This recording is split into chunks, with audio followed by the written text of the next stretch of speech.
This is Canada's Northland, Kluane. Rugged and wild, it offers all that our imaginations dream of such a place.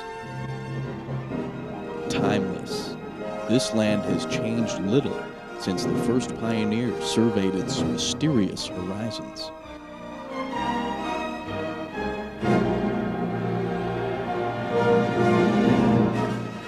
Eventually, those who sought their fortunes here took on the qualities of strength and tenacity exuded by this untamed land. While some succeeded in their quest for gold, many fell victim to the harsh environment and lawless frontier. The establishment of law and order in such a place seemed impossible.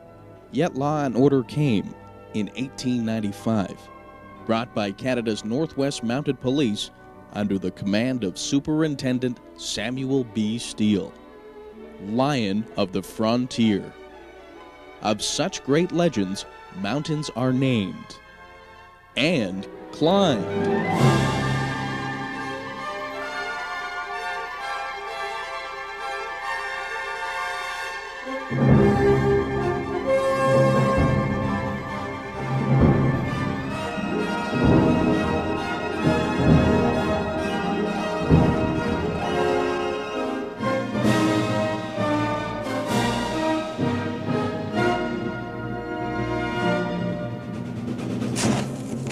100 years after the arrival of the Northwest Mounted Police in the Yukon, a team of rugged individuals prepares to pay them tribute.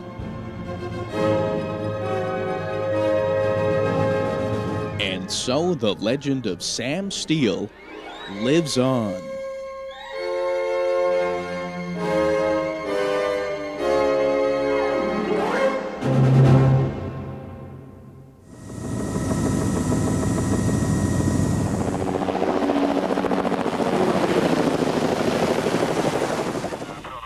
The Mt Steele rededication climb was instigated by expedition leader and Yukon RCMP Corporal Pat Egan. Okay, that sounds good. We'll see you when you get back. Sam Steele, well, he was the first commander of the RCMP in the Yukon. I've been in the RCMP for 14 years.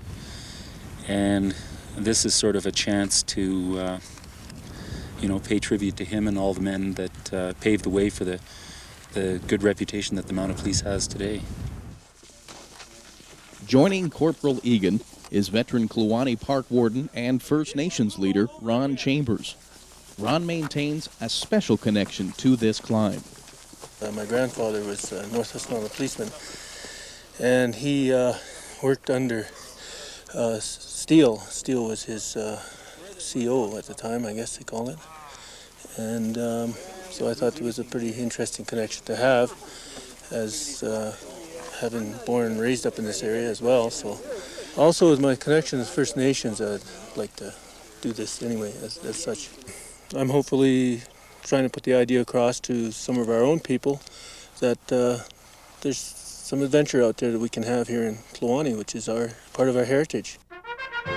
The Mt Steele rededication climbing team consists of 6 other highly motivated individuals. My name's Dave Olson. I'm with the RCMP in Surrey, British Columbia, and we're here to rededicate this mountain to Sam Steele. I'm Paul Randall with the Alaska State Troopers. I'm here to support our friends and idols, the RCMP, in their celebration of their anniversary in the Yukon. We're going to climb Mt Steele. I'm Sean McGinnis. I'm park ranger from Wrangell St Elias National Park, and I'm here to climb Mt Steele. My name is Andrew Lawrence. I'm a National Park Warden here in Kluane National Park, and I'm here to carry loads and eat chocolate. Book about Sam Steele. Rounding off the team is renowned adventure journalist and mountain cameraman Pat Morrow, who was the first person to climb the highest peak on each of the world's 7 continents. Just wait until the sun gets us here. It's really nice. He's joined by climber-photographer Brad Wrobleski. As the team stands ready at base camp, they brace themselves for the challenge ahead and reflect upon the great Canadian they have come to honor. Samuel Benfield Steele was an individual of unusual strength and discipline. On October 1st, 1873, at age 22, Steele became the third man to enlist in the newly formed Northwest Mounted Police. His appointed rank as Sergeant Major led to 48 years of service and the eventual command of the police force during many of Canada's most historic moments. Tough as nails, yet diplomatic, Steele took on many difficult challenges, such as leading a contingent of 486 mounted policemen on a 1,600-kilometer march across the Rocky Mountains. But he is best remembered for his role during the Yukon's Klondike Gold Rush of 1898. Steele was credited with saving thousands of lives by instigating a regulation whereby all prospectors were required to have at least 1 ton of supplies before being allowed to enter the savage Yukon environment. Eventually knighted in 1918 at the age of 67, Steele's numerous achievements are best commemorated today in the 5,073-meter Mt Steele, 6th highest peak in Canada. Located in the St Elias range of Klondike National Park, the peak was first climbed in 1935 by an American Geographic Society scientific expedition led by Walter Wood. 60 years after Walter Wood's first ascent, our team has come to climb and rededicate Mt Steele to the man who never saw the lofty peak that bears his name. Yeah, well, we'll probably start up here on the rock and we'll get on the ridge up over here. And we'll work our way along the ridge up on the ice and on up to the summit. And that's the actual summit up in the corner there. It'd be nice to go up this gully and avoid the big crevasse, but there's those big seracs up there, and since Andrew and I have been here, there's already been 1 or 2 break off. And it'd be very dangerous to try to go up that gully. You'd probably get nailed by an avalanche. Unpredictable and often lethal, avalanches are just one of the dangers the climbers face. Exposed fully to the elements, the team will also encounter other less obvious hazards. We're going to get into a more rarefied atmosphere, so our bodies are going to have to adapt to that decrease in oxygen level. And each person is going to adapt at a different rate.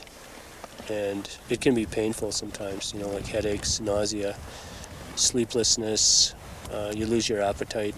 So all those things are preying on your psyche.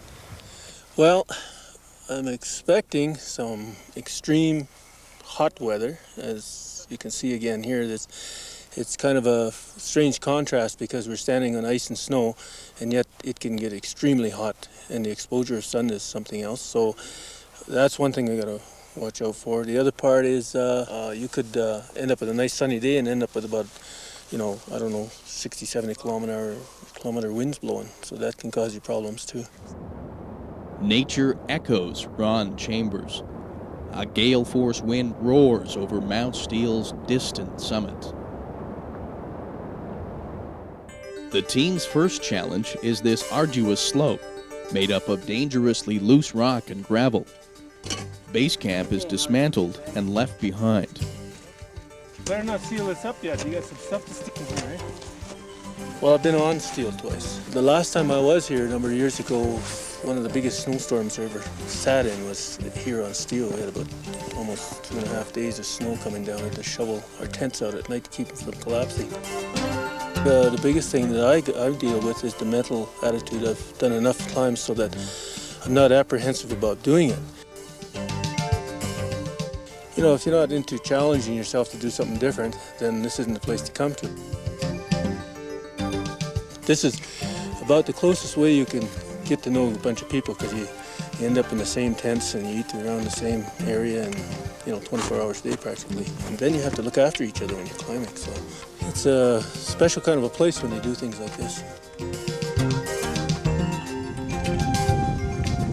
Basically, for myself, I like to know as much about the route as I can before I do it, and ensure that the people that I'm going with are competent. Initially, it was a matter of trying to pick the team, and then there was the matter of trying to get the funding and sponsorship for the equipment.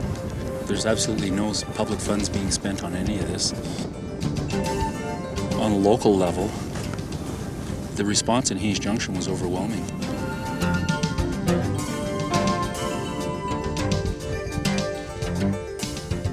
An acceptable site for Camp 1 is located, and after several carries by each climber, the expedition's tenuous presence is established on the mountain.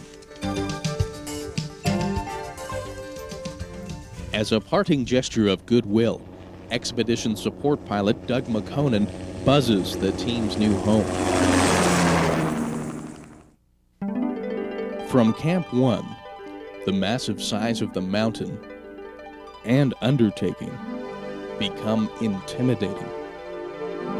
Ahead, nearly 8 kilometers of frozen and wind-scoured ridge lies in waiting.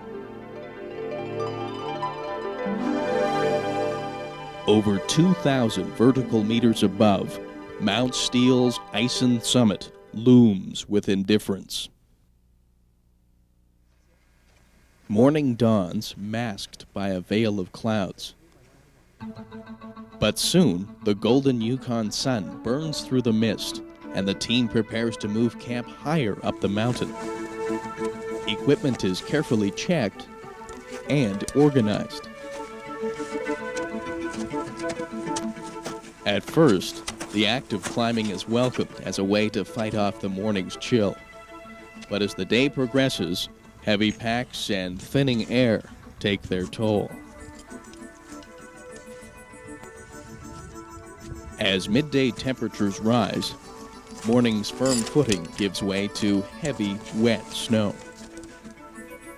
Each climber enters a private world of putting one foot ahead of the other.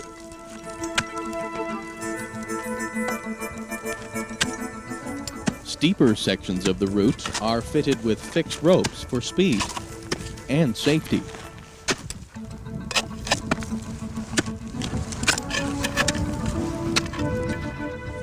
Finally, in the lengthened shadows of late afternoon, a site for Camp 2 is found at 3,300 meters. But there is little time to rest. The site of Camp 2 is completely exposed to the force of unpredictable mountain weather. Precautions are taken. Special plates anchor tent guy lines against potential storm force winds. After 3 days of moving supplies further up the ridge from Camp 2, the weather deteriorates. There's nothing to do now but prepare the evening meal and hope for clear morning skies.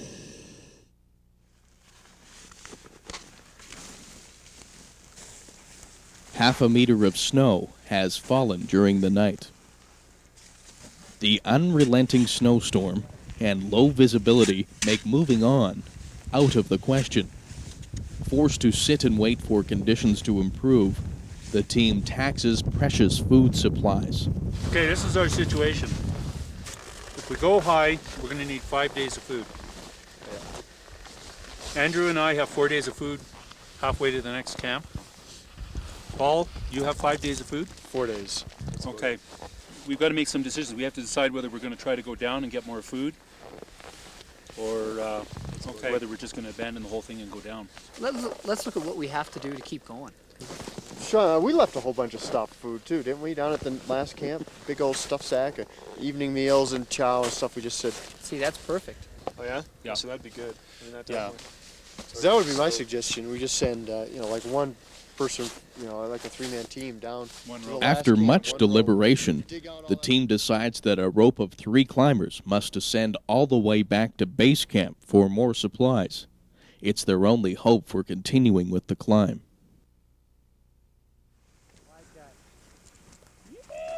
During a break in the weather, 3 climbers head down for the crucial supplies. The accumulation of snow has created substantial avalanche hazard. Great care must be taken during the descent. Thankfully, and without incident, the tired climbers return next morning with the supplies.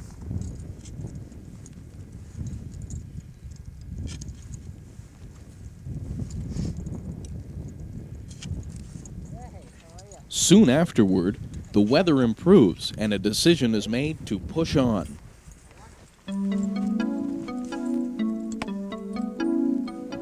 The soft powder snow, combined with increasingly thin air, makes climbing physically and mentally demanding.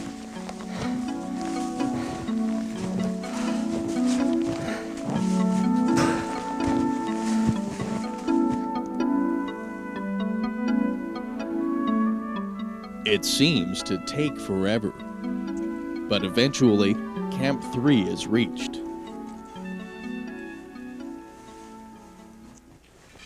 So, this is home?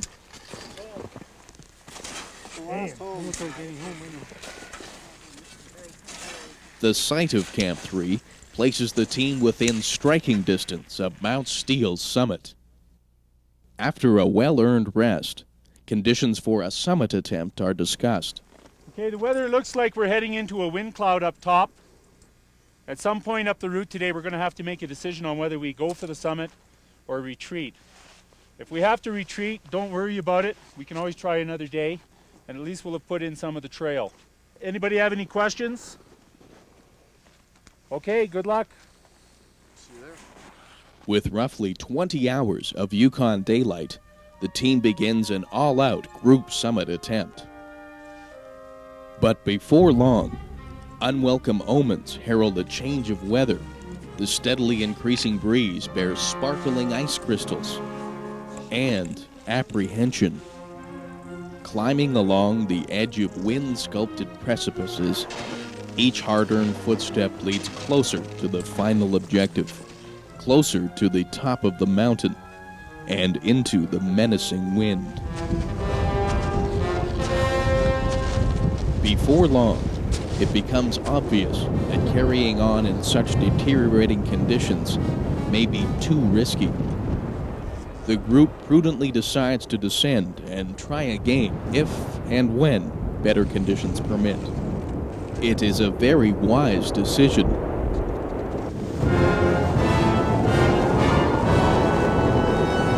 The mountain has unleashed its fury. The team is unwillingly pinned down. Once more, they are forced to wait out nature's uncertain drama. As supplies diminish, nearly 2 weeks of hard work have been reduced to a race against the clock. The group decides that a fast team of 4 climbers is the only chance for summit success.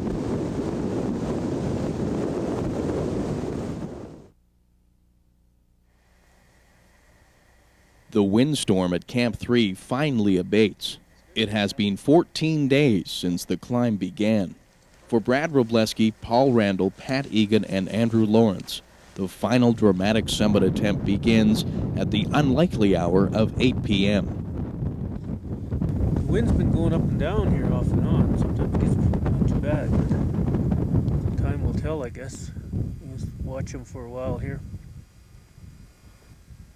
Concerned about the team's well-being after the windstorm, Trans-North support pilot Doug McConan pays an unscheduled 2 a.m. visit. High Camp is visible from his helicopter, but the fate of the 4 climbers en route to the summit is unknown to him.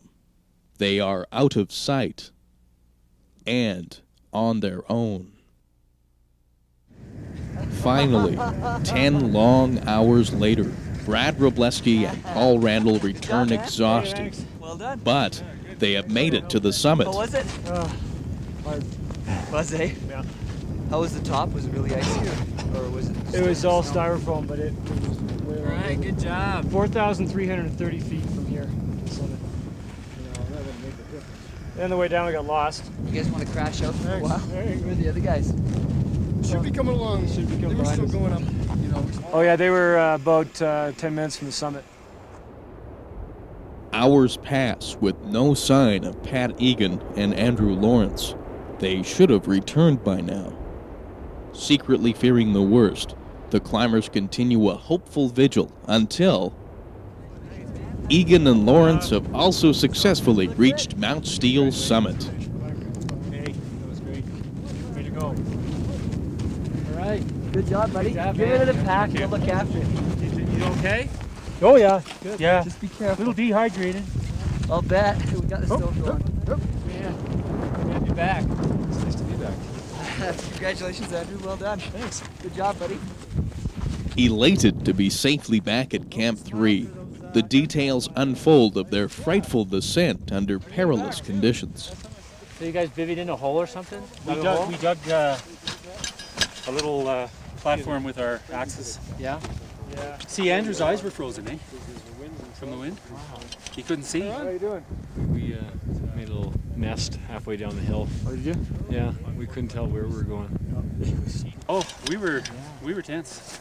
We couldn't see a thing. It was just total whiteout everywhere. It was Big scary. slabs. Never again. Still anxious about the team's well-being, Doug McConan returns once more to learn of the climbers' remarkable success. Yes or no? Yes or no? You've been on top. Yes. Yep. Roger, Roger, and congratulations. Yeah, thanks a lot. It has been a long team effort for the distinguished Men of Steel. All in all, this climb was quite challenging. I fell, slid away to self-arrest with my ice axe. I was exhausted. It was about an hour down from the summit. We're still crawling through the clouds that I realized that I was losing the vision from my eyes. The wind was blowing so strong that the rope between Andrew and I was stretched out like a piece of wire right up off the ground. I've never seen that with a climbing rope before. It was frightening. The mountain and the weather threw a lot of challenges at us, but that makes it more worthwhile, you know. The harder the conditions, the more you really sort of appreciate being able to get to the top and get back down safely. I'm really happy to have been given the opportunity to climb the peak in memory of Sam Steele. Welcome to the summit ceremony of the RCMP Mt Steele Centennial Expedition. Unfortunately, the summit ceremony has to be held here at High Camp, given the fact that the summit was attained at 3 in the morning in a howling wind. On behalf of the expedition party, I would like to rededicate Mt Steele to the memory of Samuel Benfield Steele, a great Canadian. This concludes the ceremony. Yay! Cheers! Woo!